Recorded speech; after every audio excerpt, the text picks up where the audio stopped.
Hi, this is Zejin, and today I'm going to share this lecture note, which is about likelihood ratio processes. And I'm going to talk about three things. First, I'm going to talk about the likelihood ratio processes that we have been using in the previous two lecture notes, which is a search model with learning and also the exchangeability notebook. And then I'm going to revisit the Bayesian updating law and talk about the relationship between likelihood ratios and the beliefs updated using that law. And lastly, I'm going to talk about one application of likelihood ratios in doing hypothesis testing, which is called likelihood ratio test. So this likelihood ratio and beliefs is more like a Bayesian thing, and this is the application of likelihood ratio in the frequentist thing. So first, I'm going to define the likelihood ratio process that we are going to discuss about. You might be familiar with this already because we have been using it this for several times. So there is a non-negative random variable W, which is like the wage in the search model, and it's generated under a distribution either F or G. So the data generation process is chosen by the nature before the beginning of time, and we don't know which one it is. But we want to know which one is the real data generating process. And what we observe is the realization, the sequence of realizations, WT. And this is generated by either F or G chosen by nature and its ID. So we are going to utilize this information to figure out which one is a true data generating process. And what we do is we calculate this likelihood ratio of the realization WT, which is defined by the likelihood ratio under F divided by the likelihood so it's the likelihood of WT under F divided by the likelihood of WT under G. So this is a likelihood ratio of one observation. And then use this, we can define this likelihood ratio of the sequence of realizations, which is a capital L of W superscript T. This W superscript T is a history or the sequence of realizations. And this likelihood ratio is defined as a cumulative product of likelihood ratios of each observation. So by this definition, we see that it's actually multiplicative, and it has a recursive formula like this. So the likelihood ratio of the sequence of realizations at time t equals to the likelihood ratio of the sequence of realizations at t minus 1 times the likelihood ratio of the new observation Wt. So the likelihood ratio and the logarithms is going to be our tool for making statistical inferences using a classic frequentist approach due to Neyman and Pearson. So we are going to talk about that in our last section. So here first, we have some Python code and do some simulations under F and G. So what we do is we simulate, for example, here, when we assume that nature draws from G, we simulate a sequence. We'll first simulate a sequence of WT, and then use this, we calculate the implied likelihood ratios, and then we calculate the cumulative product, which is the likelihood ratio, the cumulative likelihood ratios, capital L of the histories. So here what we plot is a passage of the cumulative likelihood ratios of W superscript T, which is a history of data. And we see as a starting point, which is the initial prior, is 0.5, and it's under G. We see at the beginning, the like here, there are very large L likelihood ratios, and there are very like small likelihood ratios. And you see the variance is very large. And gradually, as we increase this T, which means we have more we have larger sample, then you see this passage converges to 0. But still, even T is large, like for example 50, we still observe some passage that is away from 0. So this figure shows first that as sample length T grows, most probability mass would shift towards 0. And to see this more clearly, we can also calculate the fraction of the passage that falls into this interval between 0 and 0.01, which is very close to 0. And we see that the fraction increases as T increases. And it converges to 1 when T is sufficiently large. But so by observing this, we would expect that the expectation of the likelihood ratio under G would converge to 0 because like we see the probability mass converges to 0 as T becomes large, right? But actually, there is a very peculiar outcome of the likelihood ratio. There is a very peculiar property of likelihood ratio processes is that the unconditional expectation of likelihood ratios is always 1, no matter how large T is.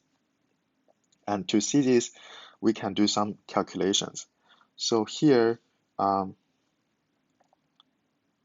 so this unconditional mean so first we calculate the unconditional mean of likelihood ratio of one observation when the data generating process is G. And this can be written as an integral of the likelihood ratios using the density G. And we see that this cancels.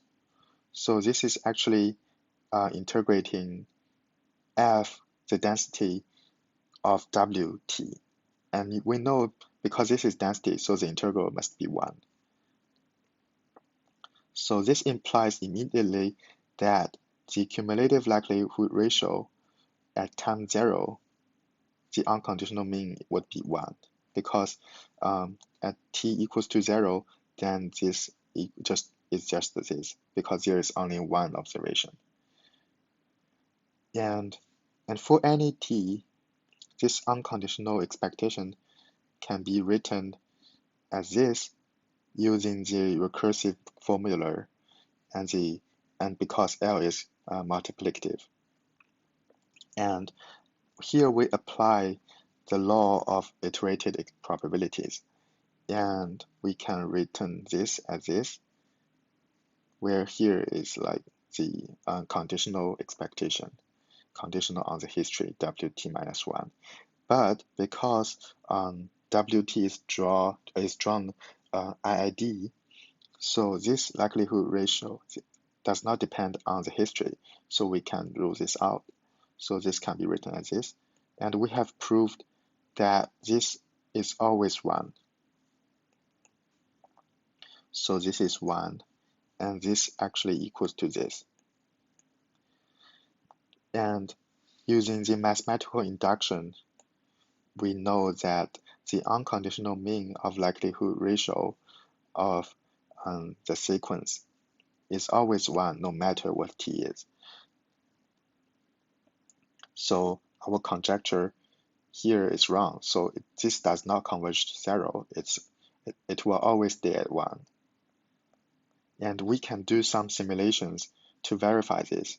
So here we simulate a larger sample using the same function, and then we calculate the cumulative likelihood ratios using this cumulative product function. And then what we do is we take the sample means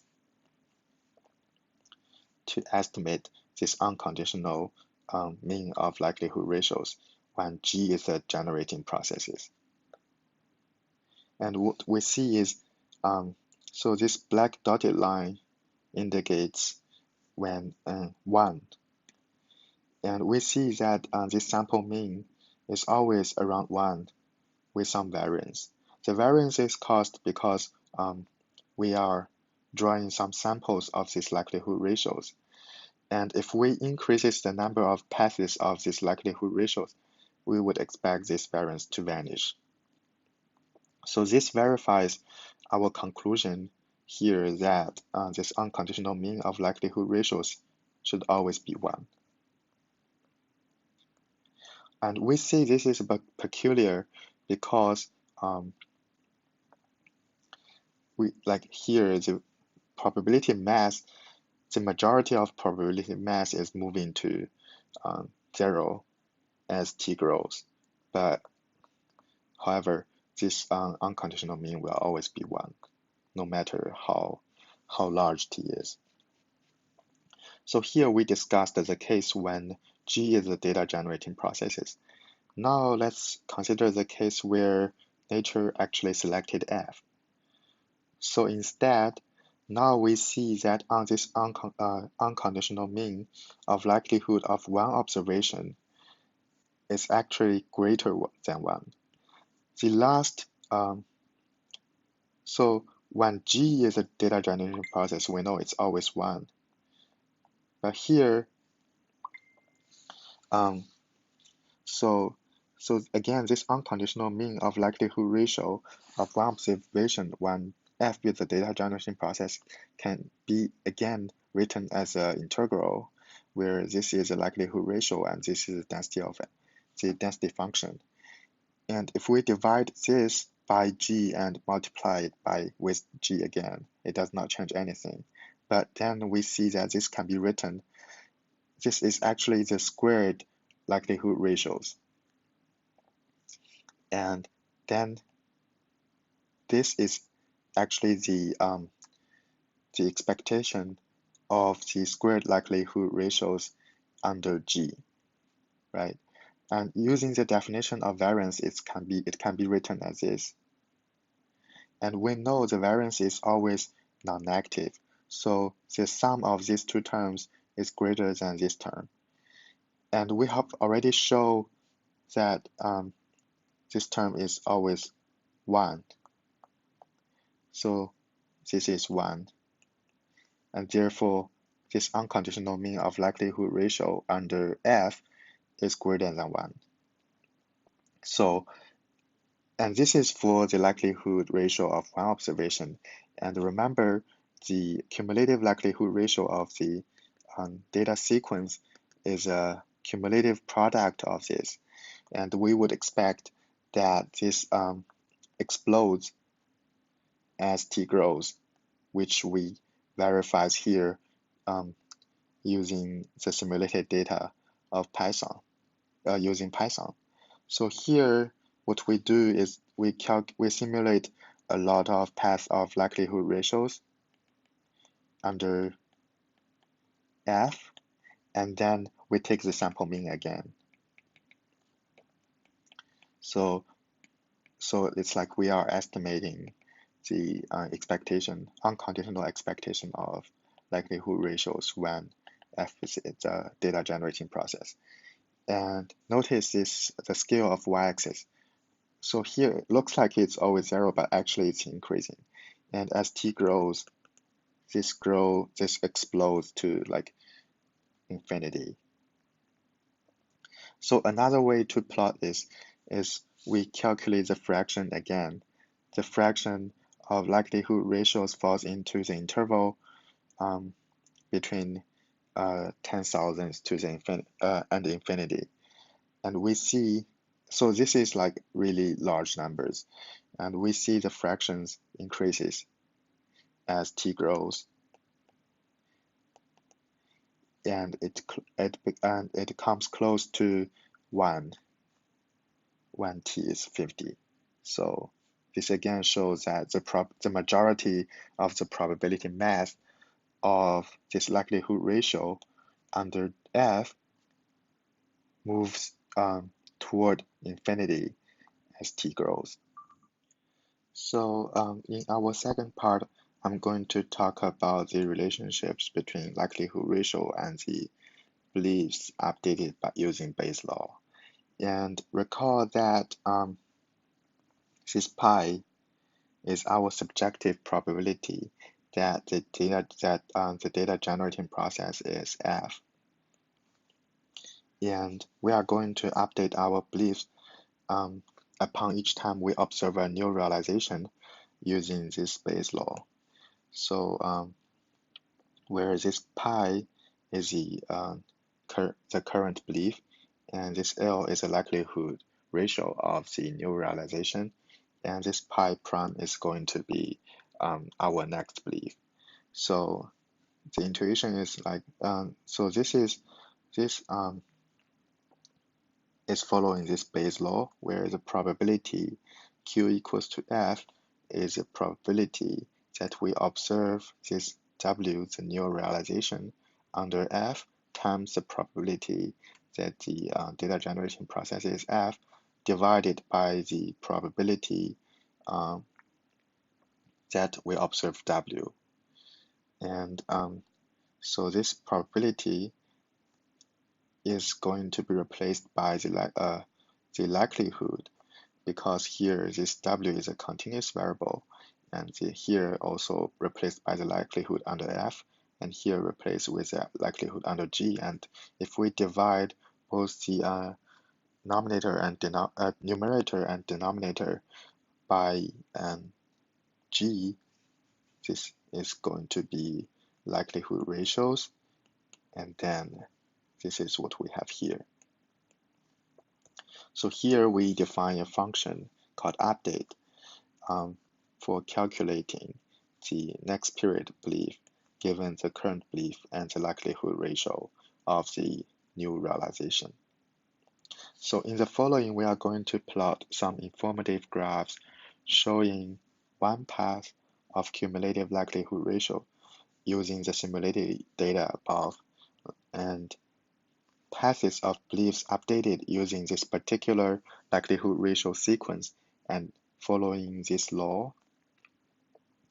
So there are two paths with two different initial priors pi 0. So we choose it to be either 0.2 or 0.8. So first, let's consider the case where f is a real data generating process. So here we plot a figure of one path of likelihood ratio, which is a blue dotted line.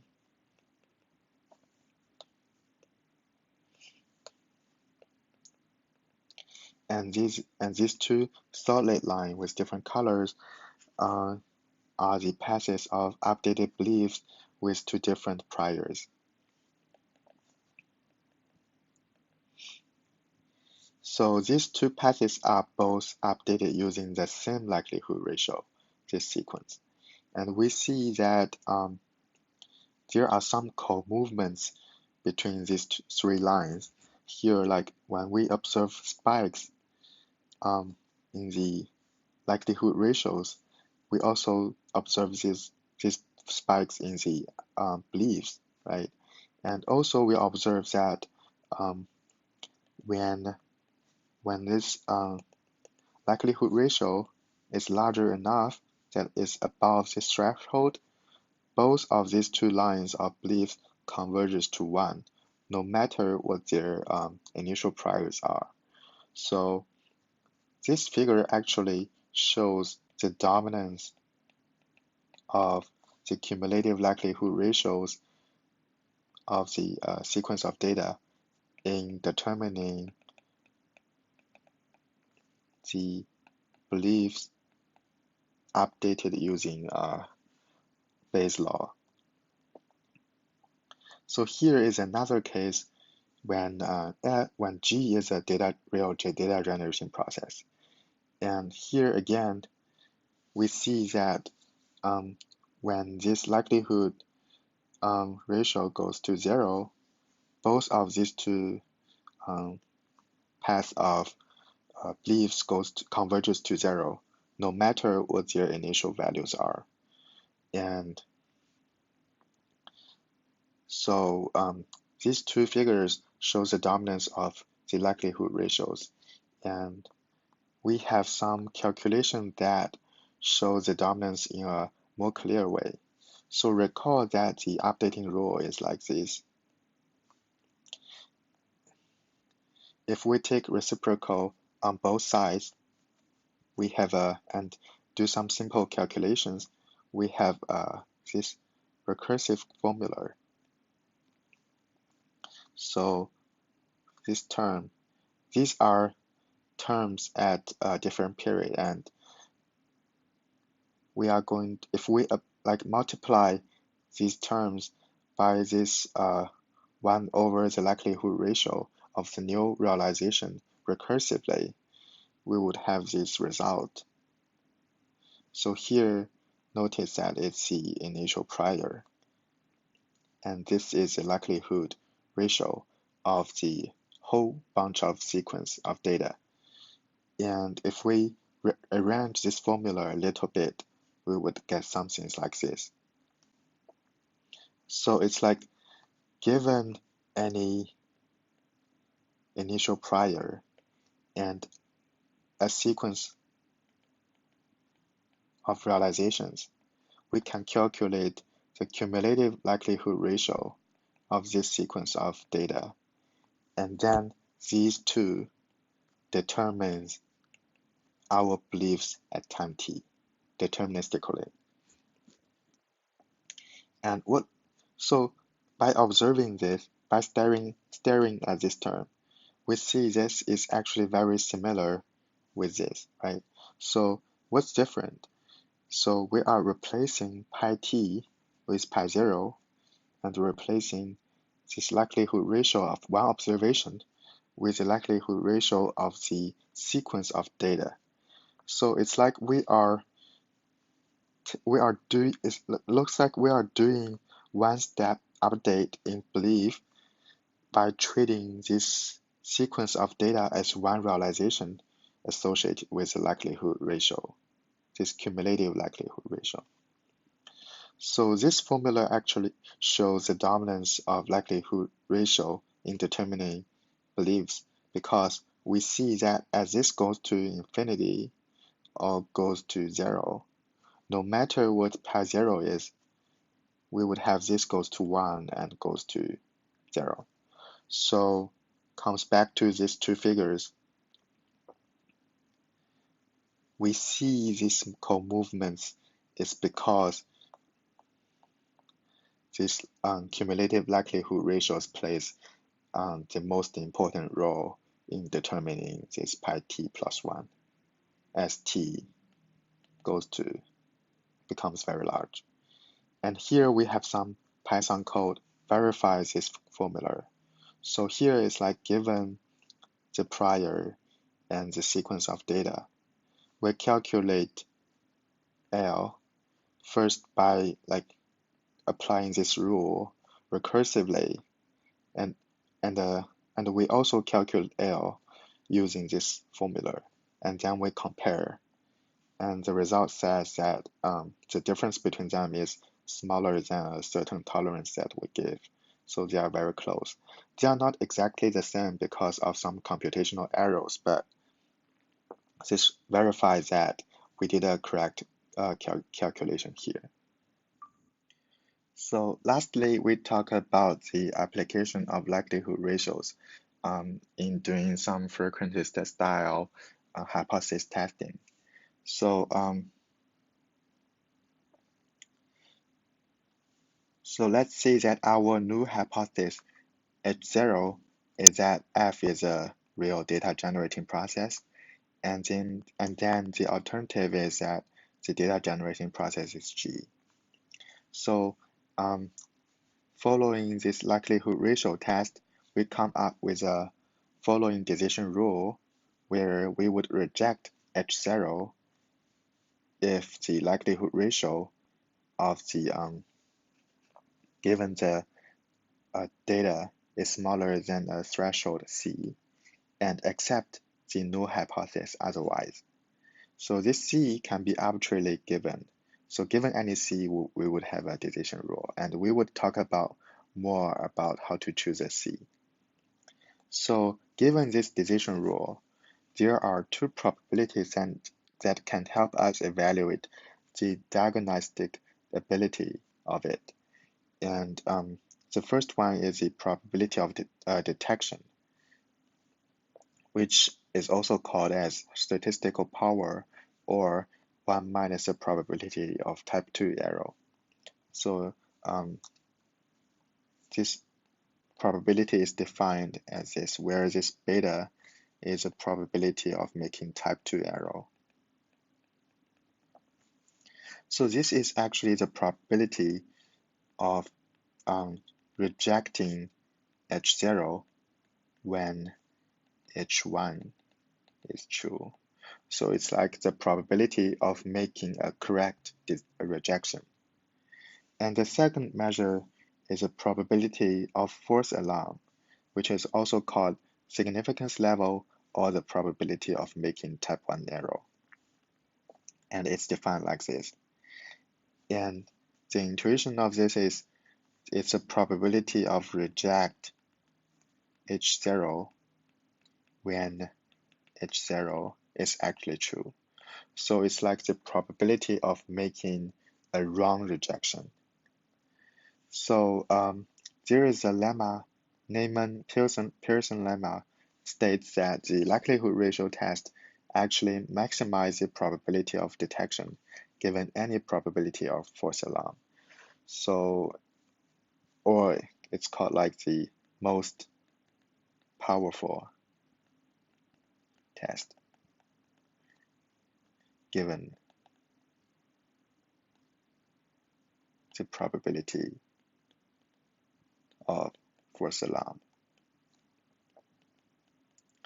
So as a frequentist, we want to make a good statistical inference. And what we want is always a small probability of false alarm, the small probability of making type 1 errors, and then a larger probability of detection, which is equivalent to a small probability of making type 2 errors.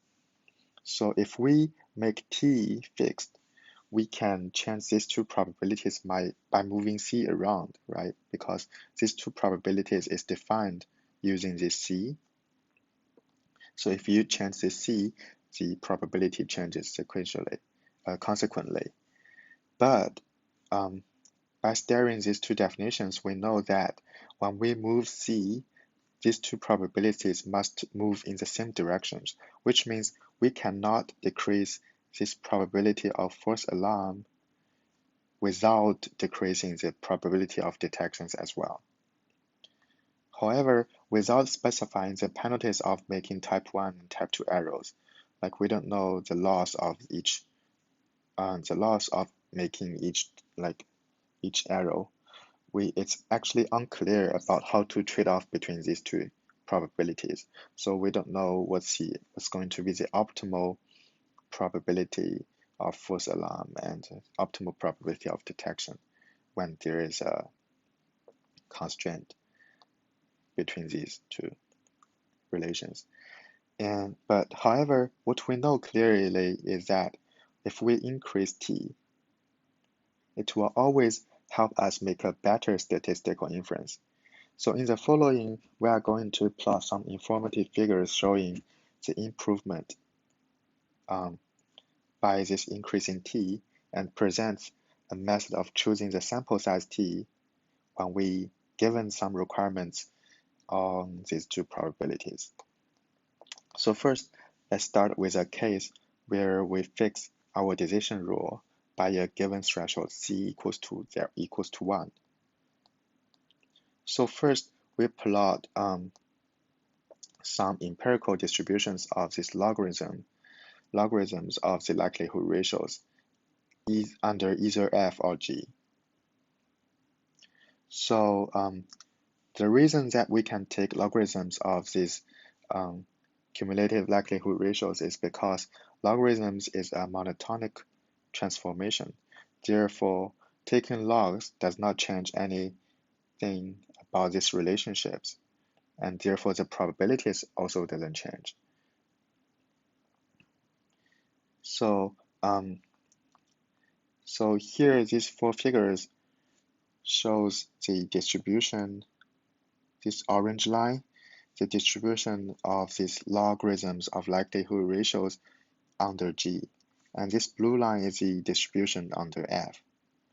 And this blue area is the probability of making type 1 error, because this black dotted line is the log of C, which is 0 because we set C at 1. So this is a decision rule. So if G is a data generating process, there is such kind of this probability that this log of likelihood ratio will fall below this decision rule, which means we are going to reject. But actually, which means we are going to reject H0. But actually, H0 is true because it's under F, right? So this is a probability of making type 1 error. And similarly, this is a probability of making type 2 error. So this is type 2, and this is type 1.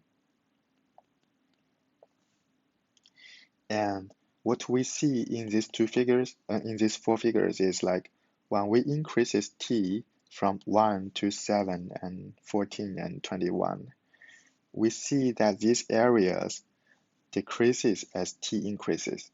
So although, like notice the scale of y-axis is different, but by adjusting this, we still see that the areas decreases, which means the probabilities of making both arrows decrease.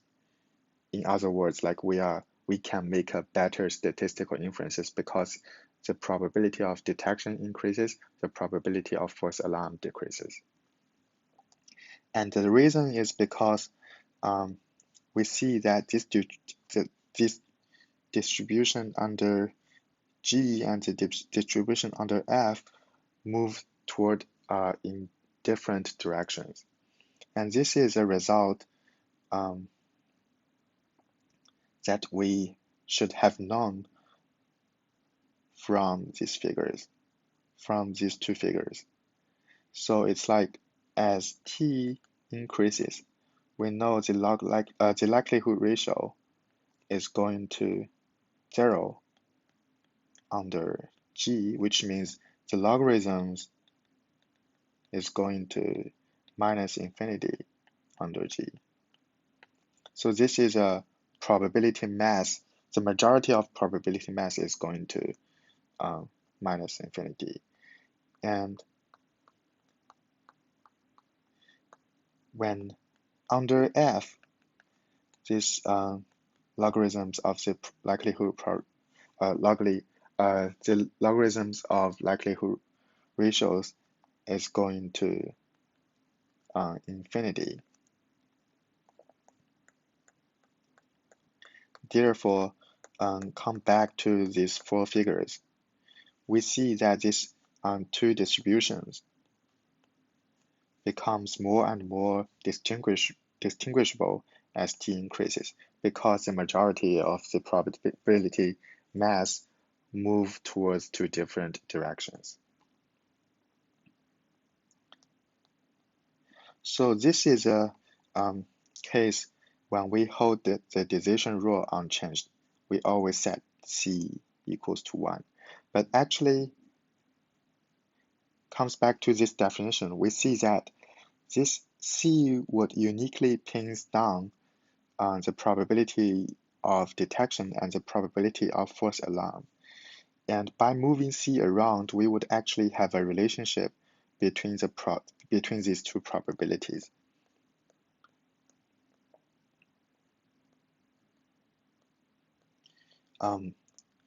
And we would call that as a receiver operating characteristic curve. So here, this figure, the y-axis is a probability of detection, and the x-axis is a probability of false alarm. And we can plot this as a function of this by moving C around, because there is a relationship between them. And so to evaluate each receiver operating characteristic curve given T, we have two good references. The first is this blue dot, which is called perfect detection. So this is like when we can make perfect statistical inference, when the probability of false alarm is 0 and the probability of detection is 1. And here, this black dotted line is the case called random detection. It's like we are making statistical inference by flipping a coin. And if the given T, if the receiver operating characteristic curve comes closer to random detection, it's worse, because it's like we are not utilizing any information from the data at all. And if the curve comes closer to the perfect detection, we are doing a better job. And what we see from this figure is that when we increase T from 1 to 5 to 9 to 13, it's getting closer and closer to the perfect detection, which means increasing the sample size T helps us make a better statistical inference, because we can have a larger probability of detection and a smaller probability of false alarm. So now we know how increasing the sample size can help us making a better statistical inference. And what a frequentist usually do is that we are going to fix our probability of false alarm. Like usually we would fix at like 0.05, and then we would have a target for the probability of detection. And what we want to know here is what's going to be the smallest sample size for us to reach the target of the probability of detection. And we can see from this figure that it's going to be here. Like if we target the probability of detection at 0.9, then we would need this sample size to be we would need a sample size that can induce a pair of probability of detection and probability of false alarm that go through this point. And to see it more clearly, we plot the probability of detection of a function as a function of T, given that the probability of false alarm is fixed at 0.05. And so this is what we got using the simulated data. And now we are aiming at 0.9 probability of detection. So this intersection point tells us what's the sample size we would want, and it's around 10. So comes back to the example of a worker searching on a job market, and he wants to know whether his wage offer is generated by F or G, and he's receiving one offer a year. Therefore, if he has this target, then he would need to wait for 10 years in order to collect enough data samples in order to collect enough data points to make a statistical inference about whether it's G or F. And this is what I have to share. Thank you.